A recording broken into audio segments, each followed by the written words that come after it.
Eropa sudah tahu betul. Indonesia adalah negara strategis, negara agraris yang sangat kaya raya dengan sumber daya alam. Petani tak hanya dapat upah dari tanah yang dia kelola, kadang-kadang upahnya itu tidak cukup dengan biaya produksinya. Petani sendiri beli beras, petani sawah beli beras. Ini fakta yang harus kita jawab.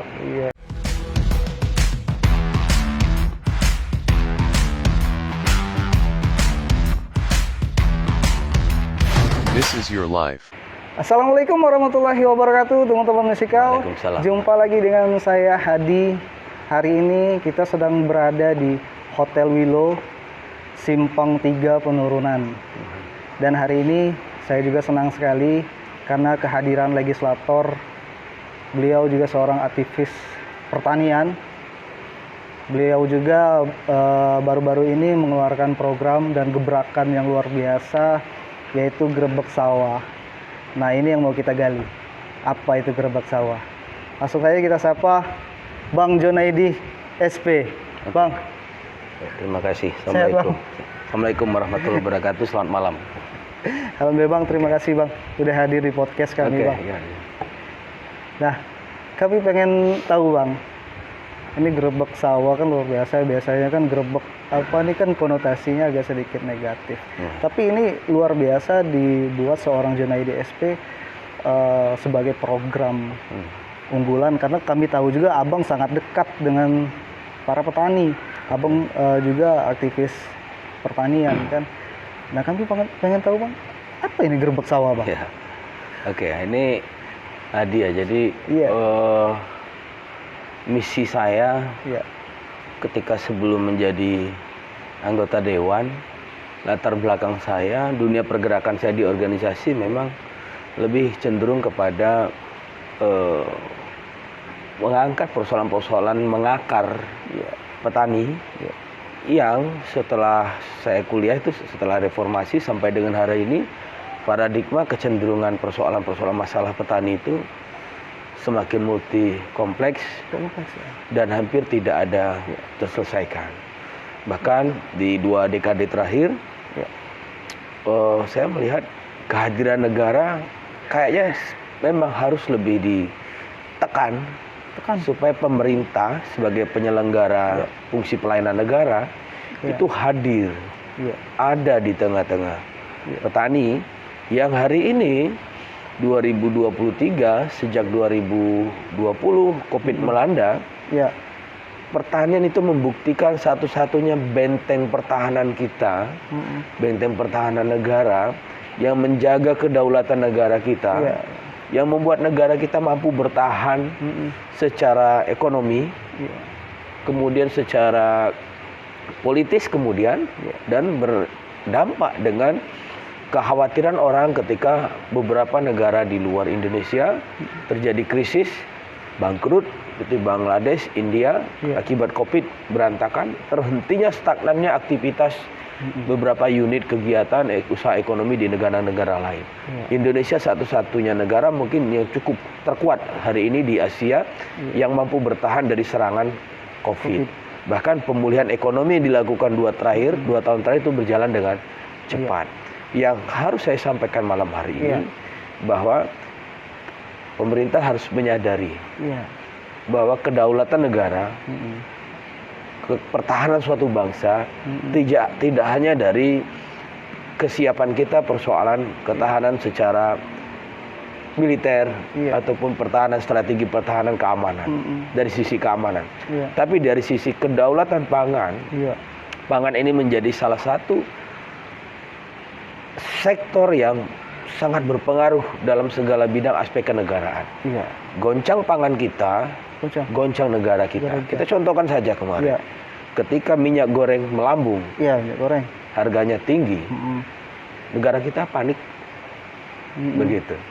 Padahal Indonesia turun naik aja, nomor 2 atau negara nomor 3 penghasil CPO terbesar di Asia bahkan dunia. Tapi kalau urusan minyak goreng aja kita goncang gitu. Panik gitu. Ini 2 bulan terakhir harga beras per kilogram naik sampai di angka 25.000. Masyarakat kembali panik. Nah ini kan menjadi persoalan besar yang harus dilirik oleh negara bahwa sebenarnya kita punya sumber daya yang sangat kuat. Iya. Tapi seperti Menteri Pertahanan bilang, sumber daya kita ini masih keuntungannya, Iya. kesejahteraannya tidak dinikmati oleh petani kita.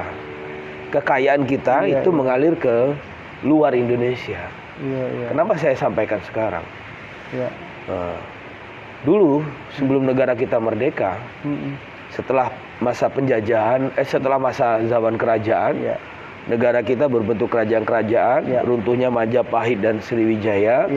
Kemudian di kerajaan-kerajaan itu datanglah perusahaan dagang. Orang ingin kuasai beras, rempah, ingin kuasai bawang di negara kita, harus menjajah. Padi, mereka harus menjajah, mereka mengeluarkan senjata, menembaki rakyat kita. Dan untuk mempertahankan kekayaan negara kita berperang berjibaku sampai 1945 kita merdeka. Orang Eropa sudah tahu betul, Indonesia adalah negara strategis, negara agraris yang sangat kaya raya dengan sumber daya alam. Tahun 1945 itu bukti berhentinya penjajahan yang sekian ratus tahun kita dieksploitasi. Tetapi alhamdulillah kalau 350 tahun Belanda sudah mengeksploitasi kekayaan negara kita. Emas, tambang, batu bara, kemudian nikel, kemudian apapun dari sisi pertambangan. Dari sisi pertanian, beras, sawah kita semua diangkut ke negara mereka. Rempah-rempah, lada, cengkeh diangkut. Tapi 45 sampai 2023 ada 78 tahun sumber daya alam kita sampai hari ini nggak kunjung habis. Bahkan Indonesia masih dilirik sebagai negara yang kaya hari ini. Negara kaya. Nah, persoalannya hari ini adalah kekayaan yang sangat luar biasa ini mesti sekarang dilindungi oleh negara. Kalau tidak, saya sudah bisa dapat kesimpulan dari setiap kami ke lapangan ketika saya menjadi anggota dewan, hampir seluruh hajat hidup usaha terutama di bidang pertanian itu tidak dikuasai lagi oleh rakyatnya. Nah, itu Bang. Kedaulatan ekonomi, kedaulatan usaha ekonomi rakyat itu tidak di tangan petaninya. Ini saya katakan kedaulatannya. Contoh, mereka panen, yang menentukan harga bukan petani. Berarti petani nggak berdaulat dong. Itu satu hal yang harus kita pikirkan. Hukum ekonomi kita menentukan. Yang punya barang, produsen itu yang menentukan harga. Kita minum kopi, yang punya kopi bayar. Berapa harga? Saya tanya sama yang bikin kopi. Sekarang kamu tanam sawit, kamu menghasilkan sawit, mau jual sawit, yang nanya harga bukan saya yang mau beli sawit. Petani yang punya sawit nanya berapa harga karet kini, berapa harga sawit. Kedaulatan harga tidak di tangan petani. Mereka yang menentukan. Mereka menentukan. Sekarang kedaulatan apa yang ada di tangan petani kita coba? Ini dasar pemikiran saya. Jadi apa yang didapatkan petani itu sebetulnya Bang? Hari ini kalau kita simpulkan, petani itu kadang, ya ini agak ekstrim kalimat saya ya. Ini kayak pakai bahasa pergerakan teman-teman aktivis tadi. Petani itu hanya dapat upah dari tanah yang dia kelola. Kadang-kadang upahnya itu tidak cukup dengan biaya produksinya. Keuntungannya semua dinikmati para pelaku usaha kapital. Saya contohkan, bibit dia sudah beli. Bibit. Contoh, dia tanam padi. Bibitnya dibeli. Dia tanam jagung, bibitnya dia beli. Jagung itu satu kampil kata masyarakat, satu plastik itu sudah 600.000. Yang buat bibit? Yang buat bibit perusahaan. Perusahaan itu siapa? Para kapitalis, pengusaha yang notabene itu melakukan usaha ekonomi industri pertanian di Indonesia secara besar-besaran loh. Mempublikasikan, mempromosikan mereka sampai semua petani kita yang ada di bibit harus beli bibit itu kalau mau sukses. Kalau mau berhasil pertanian. Kedaulatan bibit sudah di tangan mereka. Kedaulatan bibit sudah di tangan mereka. Harga bibit ditentukan oleh mereka. Dulu ketika saya masih kecil, mungkin 80 tahun 90-an, petani kita tanam jagung, setelah panen jagungnya cukup taruh di dapur, dikeringkan. Kemudian setelah kering, jagung yang sudah tua itu dipipilin, dijemur, bisa ditanam jadi jagung lagi. Dulu petani berdaulat soal bibit. Petani tidak harus beli bibit untuk bertanam jagung. Padi setelah panen, mereka pisahkan yang bagus. Kemudian ketika mau panen, dijemur dulu, direndam. Yang ngapung, yang padi bibit yang tidak bagus, benih yang tidak bagus disisakan. Yang terendam ini dijadikan benih. Mereka tanam sendiri padi tanpa harus beli bibit. Kedaulatan ini sudah dibunuh oleh para pemilik modal. Kalau petani bisa bikin bibit sendiri, para petani bisa bikin pupuk sendiri, ya. Kalau petani bisa bikin herbisida sendiri, perusahaan mereka nggak laku, Waduh. Degradasi kedaulatan atas usaha petani ini membuat sekarang biaya produksi para petani kita berlipat-lipat. Padahal petani bukan ingin kaya hari ini. Petani hanya ingin mencukupi kebutuhan dia untuk anaknya sekolah. Petani ingin mencukupi kebutuhan buat anaknya mau kuliah. Itu kurang. Boro-boro dia bisa nambah luas lahan. Perlahan anaknya mau kuliah, jual lahan. Perlahan anaknya mau nikah, jual lahan. Dulu petani kita punya transmigrasi, punya lahan 3/4 hektar pekarangan, punya 2 hektar lahan usaha. Sekarang mohon maaf, kalau di rata-rata kan penduduk kita hanya punya rumah dan pekarangan saja. Ada yang punya kebun, ada yang punya sawah, tapi lebih banyak sekarang ini yang upahan di kebun. Iya, ada juga tuh. Begitu. Itu bibit, pupuk. Sama. Dulu orang bicara pupuk organik. Petani kita kalau bicara pupuk organik, pupuk kompos, itu sudah pasca kemerdekaan. Orang nggak pernah bicara beli pupuk. Semua dilakukan secara swadaya. Petani, kelompok-kelompok petani hidup. Pupuk mereka bikin sendiri. Kerbau dilakukan, di sawah pemupukan oleh kotoran kerbau, ternak kambing dulu. Tapi kemudian para pelaku usaha kapital melihat, luasnya wilayah pertanian kita, ini peluang ekonomi bisnis nih. Petani harus dikasih pupuk yang bagus supaya produksinya tinggi. Pelan-pelan kemampuan petani menghasilkan pupuk, kemampuan petani bahkan bibit-bibit lokal yang varietas bisa dengan sendiri dihasilkan kemarin itu sudah habis, sudah terbunuh semua. Sekarang petani nggak bisa ngomong apa-apa, semua sudah dikuasai mereka. Ketika panen pun produksi barang-barang yang dihasilkan petani, harga tidak pula ditetapkan oleh petani. Dan dibeli oleh? Malah ditentukan oleh pembelinya. Nah, saya katakan lingkaran ini yang hari ini harus disadari.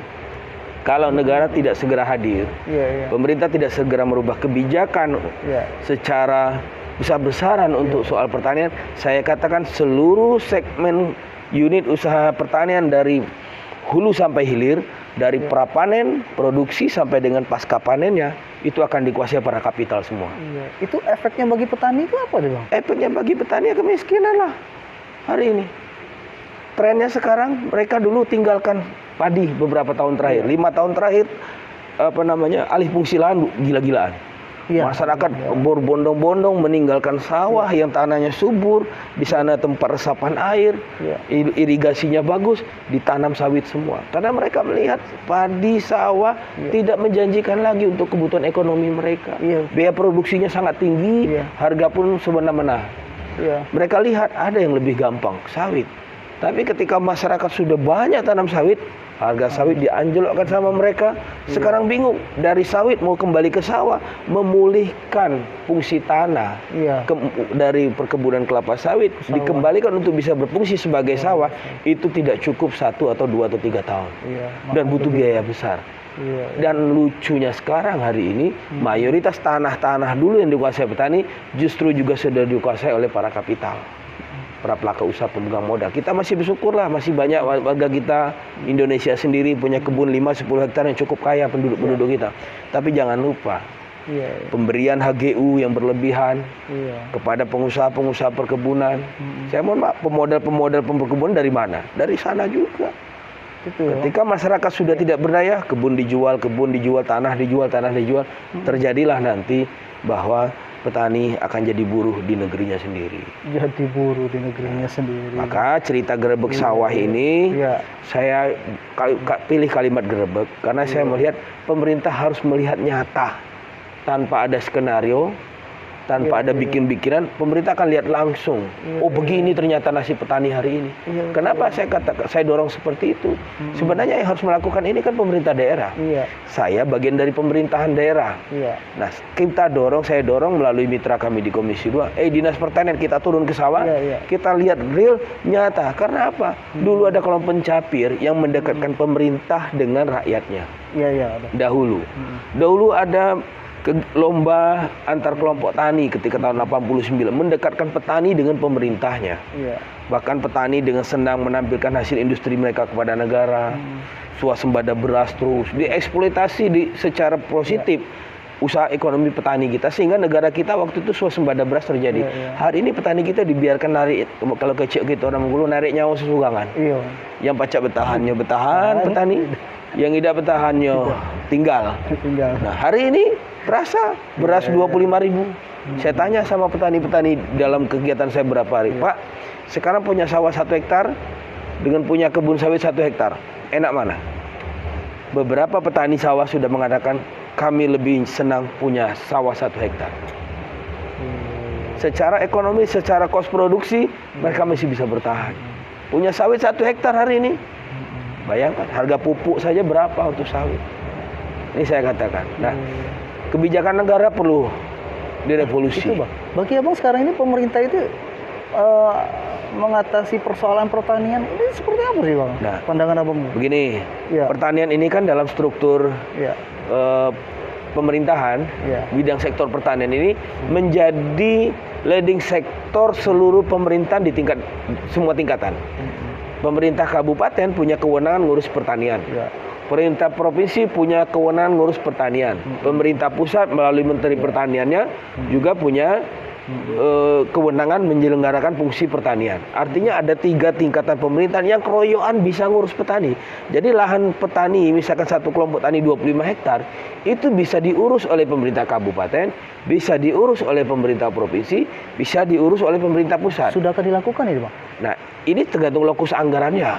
Ada apa enggak? Yang dikucurkan pusat untuk petani, yang dikucurkan kabupaten untuk petani, yang dikucurkan oleh pemerintah ke petani. Makanya ketika saya datang ke sawah, kita bertemu dengan petani, kita dengar, Pak, 12 tahun Pak kami bikin proposal terus nggak pernah dapat apa-apa. Begitu. Saya tanya, proposalnya kemana? Nah, ketidakpahaman petani selama ini juga terputus. Mereka kadang hanya ngusul ke tingkat kabupaten. Kita tahu kabupaten kita anggaran terbatas. Menyelenggarakan fungsi pertanian mungkin nggak siap, nggak kuat. Padahal ada fungsi pelayanan kewenangan pertanian di provinsi. Petaninya nggak nyampe ke provinsi. Begitu. Apalagi ke kementerian nggak nyampe. Usulan petani sampai kementerian nggak ada. Yang bisa ngusul kementerian itu cuman dinas-dinas yang ke sana. Itu pun kalau dilayani sama orang pusat. Nah, ini real kacamata ini akan saya buka kepada publik. Kita harus bergunakan data. Hari ini APBN yang dikelola oleh Presiden, itu APBN kita 3 triliun. 3.000 triliun maksudnya. 3.000,1 triliun sekian. APBN 2023. Pemerintah pusat. Ya pusat ya. Provinsi Bengkulu berapa? 2,8 triliun. Nggak nyampe 3 triliun. Kalau provinsi 3 triliun, pusat itu 3.000 triliun, berarti APBN yang turun ke provinsi itu cuma 0,1% dari dana pusat. Yang turun ke Bengkulu cuma 0,1% gitu loh. Kalau kita punya 38 provinsi, di antara 3.000 triliun, kalau kita bagi rata 38, atau nggak bagi rata lah, dibagi 76-nya, misal gitu, yang atau 75, bayang nggak 3.000 dibagi 75, paling tidak seharusnya Bengkulu ini, ya kan, dapat anggaran itu sebatas di angka 40 triliun loh. Kalau mau bicara pemerataan, pemerataan keuangan pembangunan. Tapi hari ini kita cuma dapat 0,1% dari APBN. Bagaimana gubernur mau menyelesaikan persoalan-persoalan ini? Nah, kabupaten anggaplah misalkan 1 triliun seperti Seluma. Dari 3.000 triliun, kalau di Seluma cuma 1 triliun, berarti hanya 0,03% dibanding dana yang dikelola oleh Presiden. Ini sebagai gambaran betapa Bengkulu ini kalau punya kategori miskin, ya bakal miskin terus. Apalagi kita nyedot sama duit negara terus, duit pusat terus. PAD kita gitu-gitu aja. Pendapatan kita, usaha kita nggak ada yang terlalu maksimal menyumbang PAD. Buktinya setiap tahun tidak pernah bisa lewat dari 3 triliun provinsi. Ini kenyataan 0,1%. Sementara rakyat diminta untuk mempertahankan sawah, menjaga ketahanan pangan, menjaga lumbung padi. 0,1% dibagi lagi PU, pertanian, kesehatan, seluruh bidang, kepeternakan, ketahanan pangan, SIP, Capil, kependudukan, sosial. Pertanian nomor berapa? Nah, ini itu gambaran. Nah ini Bang, maksudnya gimana sih? Seharusnya gimana sih Bang? Karena kita ada namanya kan ketahanan pangan nih kan. Abang juga sempat juga bicara. Ya, kalau soal ketahanan pangan itu saya katakan di awal, di awal ya. Presiden sudah menetapkan di 3 tahun terakhir kebijakan untuk ketahanan pangan, programnya diserahkan ke Menteri Pertahanan. Kan agak lucu nih. Harusnya kan ketahanan pangan nasional ini programnya Menteri Pertanian, tapi oleh Presiden diserahkan kepada ketahanan Menteri Pertahanan. Kenapa? Karena ini menyangkut ketahanan negara. Pangan ini menyangkut ketahanan negara, menyangkut stabilitas negara. Negara kita akan goncang. Nah, ini sebenarnya kebijakan memang harus segera direvolusi. Harus ada hilirisasi. Bisa itu direvolusi, Bang? Ya harus dong. Makanya investasi yang datang ke daerah sekarang arahkan ke hilirisasinya. Contoh, datangkan hilirisasi investasi yang akan memproduksi beras di Bengkulu. Ini petani kita habis panen, gabahnya dibawa ke Lampung. Petani muko-muko habis panen, gabahnya tuh sudah dibawa ke Padang. Yang di Bengkulu Selatan, kota sini dibawa oleh pengusaha-pengusaha Lampung. Akhirnya apa? Beras orang Bengkulu nggak dinikmati orang Bengkulu. Karena nggak apa? Nggak ada unit produksi pengelolaan berasnya di Bengkulu ini. Di Bengkulu, Bang. Nah gitu. Nah artinya harga sudah mereka tetapkan. Ketika sudah jadi beras, sudah bagus, dijual dengan harga tinggi nih. Nah gitu. Ini contoh hilirisasi. Nah, makanya harus ada sekarang kebijakan di daerah membuat perusahaan-perusahaan investasi pengelolaan beras. Yogyakarta sudah bagus kita lihat. Masyarakat petani Jogja sudah mencukupi kebutuhan beras untuk proporsinya sendiri. Karena apa? Produksi beras di Yogyakarta dilakukan di Yogyakarta, didistribusikan kembali untuk penduduk. Begitupun harusnya di kita Bengkulu. Miris. Saya tanya sama kelompok tani kemarin. Bapak punya sawah? Iya. Bapak menghasilkan beras? Iya. Dalam kondisi hari ini, beras Bapak masih ada? Enggak ada, Pak. Loh, kemana hasil panennya, Pak? Kami jual gabahnya. Terus Bapak petani, Bapak tanam padi, Bapak beli beras. Iya, ini kenyataan terjadi loh. Petani sendiri beli beras, petani sawah beli beras. Ini fakta yang harus kita jawab. Kok petani sendiri beli beras? Karena apa? Gabahnya nggak bisa ditahan, nggak bisa disimpan. Nah gitu. Ya, coba ini ironis kan? Petani sawah sendiri hari ini beli beras, apalagi yang bukan petani sawah. Coba. Jadi pemerintah sendiri tuh harus menyikapi ya, khusus pemerintah Provinsi Bengkulu ya, Bang ya. Harus menyikapi ini seperti apa, Bang? Apa ada langkah-langkah khusus dari Abang, dari perspektif Abang sendiri, atau memang dari Dewan sudah melakukan? Ya, kami DPRD kan memang punya fungsi penganggaran, fungsi pengawasan, dan fungsi budgeting. Nah, dari fungsi pengawasan ini saya katakan temuan-temuan kita di lapangan, oh ternyata begini. Yang kedua, pengawasan kita ternyata sarana prasarana pemerintah untuk bidang pertanian masih sangat minim. Ada beberapa kabupaten yang sama sekali tidak menganggarkan bantuan alsintan kepada petani. Alasan mereka apa sih, Bang? Ya, alasan mereka mungkin mereka lebih prioritas untuk infrastruktur dulu. Mereka lebih prioritas dulu untuk bangun jalan, terus pelayanan infrastruktur jalan-jalan. Ini kan tema terberat yang diinginkan rakyat. Sementara sisi pertanian kadang tertinggalkan. Padahal kalau kita mau nyata real, banyak petani itu asal padinya subur, panennya bagus, harganya bagus, mau jalan jelek juga enggak apa-apa. Itu. Kini jalan bagus, hot mix, tapi nggak bisa produksi beras. Beli beras juga. Ya, mereka kan bilang gitu. Nah, tapi itu saya bilang keseimbangan infrastruktur dan pertanian itu dua-duanya harus diperkuat. Yang harus dikuatkan sekarang kebijakan anggaran di sektor pertanian harus ditingkatkan. Itu pesan kami. kepada seluruh gubernur, kepada bupati-bupati, kebijakan untuk mendukung sarana pertanian khususnya persawahan, komoditas tanaman pangan, hortikultura itu harus ditingkatkan di setiap daerah. Ini perlindungan atas kesejahteraan rakyat. Kalau punya visi misi sejahterakan rakyat, sejahterakan petaninya. Sejahterakan petani. Bagaimana sejahterakan petani? Bukan cuma diberi BLT, bukan cuma diberi uang tiap bulan. Yang harus dibantu sekarang ini usaha persawahannya yang harus dibantu. Usaha perkebunannya yang harus dibantu. Usaha bidang hortikultura, tanaman pangan, buah, tomat, cabai ini harus dibantu. Begitu, supaya mereka punya kemampuan sendiri mengatasi ekonomi mereka dengan dorongan pemerintah. Bukan disuapin uang bantuan 300.000 per bulan. 400.000 per bulan, itu tidak memperkuat fondasi kesejahteraan. Tidak, itu hanya ya bisa dibilang kalau kita sakit kepala itu obat generik aja, hilang sakit kepala. Habis kepala, palanya sakit, tapi kantongnya mulai nggak ada, sakit lagi dia. Pulang lagi. Sakit lagi. Nah, revolusi kebijakan di bidang anggaran itu harus ada hari ini. Ini fakta yang sesungguhnya. Kemudian termasuk revolusi sistem pertaniannya, Bang? Sistem pertanian juga harus direvolusi segera. Kenapa saya bilang begitu? Petani kita masih sangat konvensional. Konvensional di daerah-daerah. Kadang bayangkan ada sawah 30 hektar satu hamparan kelompok yang hanya punya satu hand traktor. Padahal kemampuan hand traktor yang dimiliki oleh petani dengan kemampuan mesinnya yang bervariasi, itu kadang-kadang 10 hektar sampai 15 hektar itu hanya bisa dikelola oleh satu hand traktor. Tapi ada sampai 30 hektar luasan lahan pertanian yang kadang-kadang hand traktornya nggak ada. Ada itu? Kalaupun ada, mereka harus sewa. Padahal harga satu unit hand traktor 35 juta sampai 40 juta. Masa negara nggak bisa fasilitasi? Nah, dulu bisa fasilitasi itu, Pak? Bisa dong. Dulu pada zaman Pak Agus Rin pernah dilakukan bantuan hand traktor besar-besaran. Nah, tetapi manajemennya yang diperbaiki. Sejak zaman itu, sekarang pemerintah nyicil.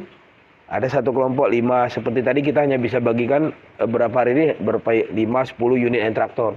Kelompok tani misalkan di Kabupaten Sleman ada 400. Nah, sekarang ada lahan pertanian pangan berkelanjutan LP2B. Ini di dalam tata ruang, LP2B ini menjadi lahan yang harus dilindungi.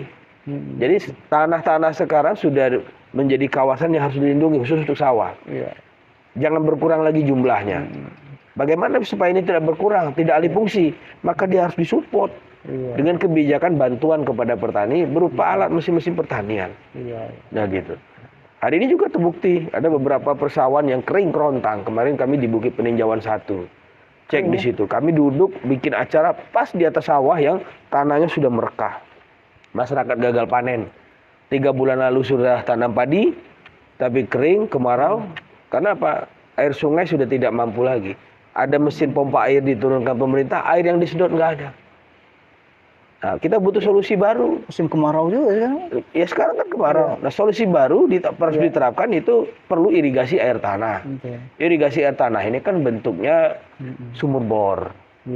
Sumur bor itu diberikan bantuan kepada pemerintah, dibangun unit-unit sumur bor yang difungsikan ketika kemarau. Nah gitu. Dan itu kan biayanya juga tidak terlalu besar. Nah, di mana nomenklaturnya? Orang dinas pertanian bingung, kami nggak ngurusin air tanah. Sekarang sudah ada Permendagri. Kalau mau bangun sumur bor untuk petani, judulnya irigasi air tanah. Letaknya nanti di Dinas Pekerjaan Umum. Nah, paradigma ini yang harus dimiliki oleh ASN kita, kepala-kepala dinas pertanian, harus paham perspektif ini. Kebijakan anggaran itu ada di kepala daerah dengan DPR yang punya fungsi strategis menentukan. Maka DPR juga harus punya perspektif ini. Kepala daerah juga punya perspektif. Masyarakat petani partisipasi aktif.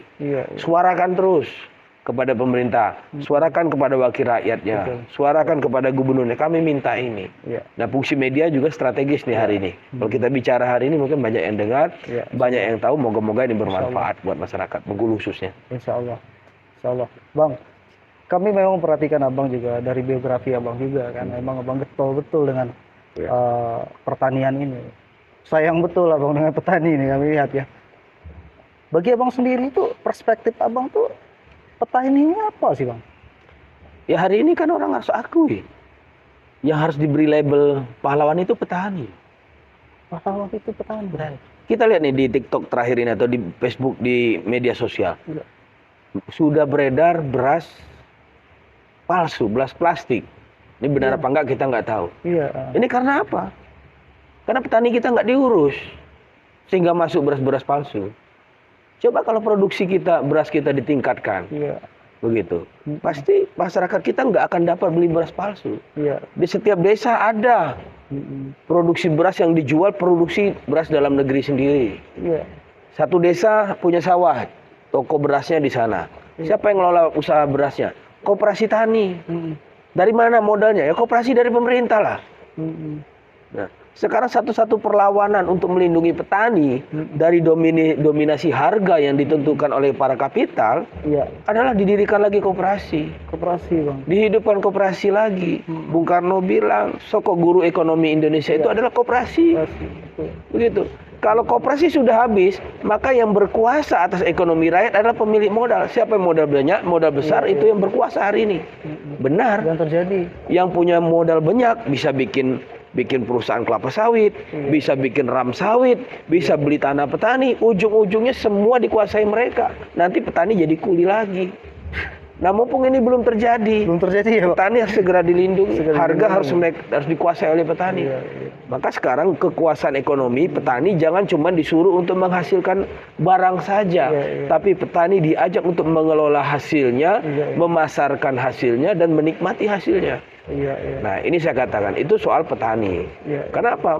Dari zaman kemerdekaan, Iya. negara kita negara agraris.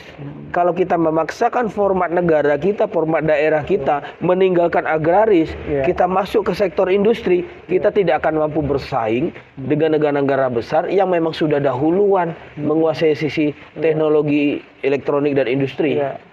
Negara-negara lain justru nggak punya kemampuan di bidang pertanian. Maka kita jangan ikut-ikutan negara, kita kuatkan pertanian kita. Iya, iya. Nanti orang beli minyak goreng dari negara Indonesia kita. gitu loh. Kita kaya. Mereka beli beras dari negara kita. Ini kan kebalik. Coba beberapa beras yang kita dengar di berita, Bulog itu ngimpor beras. Coba, Langsung. ini negara Indonesia, Iya. kita dengar kan yang dibagikan beras Raskin, Bulog itu kan ngimpor. Dari negara mana? Iya, iya. Vietnam, Iya. Thailand. Saya buka nih. Iya. Ini piring ya. Heeh. Ini negara Indonesia nih. Iya. Coba kamu bayangkan kalau di peta Iya. seberapa kalau negara kita seluas ini, negara Vietnam tuh luasnya berapa? Iya, sangat. Di dalam piring ini. Mungkin hanya seujung sini. Iya. Thailand berapa? Segini. Tapi negara ini mensuplai beras, mengekspor berasnya ke negara kita. Gila nggak ini? Kita punya lahan seluas ini, tapi mengimpor beras dari negara yang sekecil. Ini logikanya nih. Iya, iya, betul. Nah, kebijakan sederhana yang harus dilakukan di daerah minimal nih. Oke. APBD itu setiap tahun menganggarkan pembelanjaan, Iya. belanja uang APBD untuk Alat stok ini. cadangan pangan. Cadangan pangan. Kabupaten punya cadangan beras loh, yang disimpan di Bulog. Iya. Duitnya dari mana? Dia beli. Kasih uang ke Bulog untuk ada cadangan beras. Kalau sedang terjadi krisis, Iya. sedang terjadi inflasi, Iya. maka beras ini dibagikan kepada masyarakat. Kadang dijual dengan harga murah, Murah. ya kan? Iya. Untuk tidak menghindari terjadinya inflasi dan krisis pangan. Setiap tahun, pemerintah kabupaten, Iya. pemerintah provinsi menganggarkan belanja untuk stok cadangan beras. Pertanyaan saya cuma sederhana. Kenapa nggak dibeli beras itu dari petani kita? Oleh Bulog. Ya gitu. Kenapa nggak diprogramkan justru besar-besaran? Iya. Kalau memang mau, Kenapa itu, Pak? beras dibeli oleh pemerintah sendiri. Udah tahu dia beli gabahnya dijual dengan harga murah. Kenapa pemerintah tidak beli sendiri? Uangnya uang rakyat juga kok. Iya. Nah, untuk saat ini kenapa, Pak? Ini saya bilang kebijakan negara, Dan soal daerah impor, juga. kebijakan pemerintah pusat, kebijakan gubernur, bupati. Iya. Kita dengar nih, alhamdulillah nih 2 bulan terakhir Iya, Pak Gubernur sudah kami koordinasi, Iya. turun ke daerah, dia membagikan beras di daerah-daerah yang rawan pangan. Iya. Itu beras dari mana? Lah dari uang APBD. Iya. Nah gitu. Tapi yang dinikmati beras siapa yang dimakan itu? Begitu. Padahal kita punya sawah banyak. Iya, iya. Nah coba kita punya nggak misalkan produksi beras merek sendiri, sudah punya diizinkan Badan POM, sertifikasi layak jual, kemudian berkembang di provinsi, bahkan kita ngekspor keluar provinsi. Itu mainstream itu harus dibangun. Ini saya katakan bahwa kalau ditanya tadi kenapa dari latar Bang Jun sangat getol dengan pertanian, saya katakan saya prihatin. Background saya, disiplin ilmu saya ketika kuliah memang pertanian. Saya di Fakultas Pertanian Unip, saya jurusan budidaya pertanian, agronomi. Jadi memang soal budidaya, saya paham ilmu-ilmu soal pertanian. Tapi bagi saya hari ini, fungsi petani dalam kegiatan produksi, petani sudah berjuang habis-habisan untuk negara ini. Menghasilkan beras, bukan hanya untuk kebutuhan perut dan anaknya, tapi untuk menjaga stabilitas negara. Nah gitu, ya. Luar biasa Bang. Obrolan kita hari ini Bang. Sebetulnya kami masih pengen panjang sekali diskusi Bang terkait pertanian ini Bang. Tapi memang akan kita bahas juga Bang. Ya. Abang jangan bosan-bosan. Siap. Ke kami. Ini sebagai upaya kami juga mensupport para petani juga kan. Ya, oke. Nah, Bang terakhir Bang, mungkin Abang himbauan Abang mungkin juga terkait untuk pemerintah dan petani juga seperti apa Bang dengan kondisi pertanian kita saat ini Bang? Pemerintah ini kan ada pemerintahan daerah lah khususnya ya, saya nggak bicara pusat dulu ya. Ada DPR dan Bupati. Perspektif mensupport pertanian itu harus ada di visinya anggota Dewan, visinya Bupati. Misal 2024 ini bulan Februari sudah mau pemilihan. Semua masyarakat petani khususnya harus menilai calon-calon pemimpin ke depan yang dipilih itu yang punya misi soal pertanian. Jangan yang dipilih soal siapa yang ngasih uang banyak, tinggalkan budaya itu. Sudah saatnya negara ini diurus oleh generasi-generasi pintar, generasi yang berwawasan. Daerah kita ini mesti didudukkan pemimpin-pemimpin yang punya komitmen bagus. Bukan pemimpin-pemimpin yang cenderung lagi membuat pemilu ini dikotori dengan money politik. Budaya ini jangan dianggap bagus lagi oleh masyarakat. Petani sudah harus pintar hari ini. Maka anak-anak petani yang pintar, yang sarjana maju hari ini. Saya beri apresiasi lah, ada beberapa anak petani maju, ada anak-anak orang biasa, sarjana sudah mulai mau berpolitik. Ini kecenderungan kita akan punya calon-calon pemimpin ke depan yang berkualitas, bukan yang hanya punya isi tas. Itu satu, saran saya, karena pemilu bakal sebentar lagi turun. Seperti kami ini kalau terpilih lagi ya kami lanjut. Kalau nggak terpilih lagi maka harus ada orang pengganti kami ini, begitu. Nah, yang kedua, perspektif ketika sudah jadi anggota dewan dan gubernur, karena mohon maaf kalau dinas hari ini dinas pertanian, dinas ketahanan itu tergantung bupati sama DPR-nya, tergantung pembuat kebijakan. Kalau gubernurnya kuat ke arah sana, kuatlah pertanian kita. Kalau bupatinya kuat, visi pertaniannya kuat pertanian kita. Begitupun anggota dewannya juga kuat mensupport anggaran para petani, sejahtera petani kita. Nah, gitu. Sebenarnya dengan APBD juga sudah sangat cukup bisa membantu krisis support perhatian pemerintah di bidang pertanian. Kenapa? Urusan bertani ini bukan cuma urusan perut petani dan kebutuhan hidup petani, tapi kebutuhan stabilitas pangan daerah ditentukan oleh petani.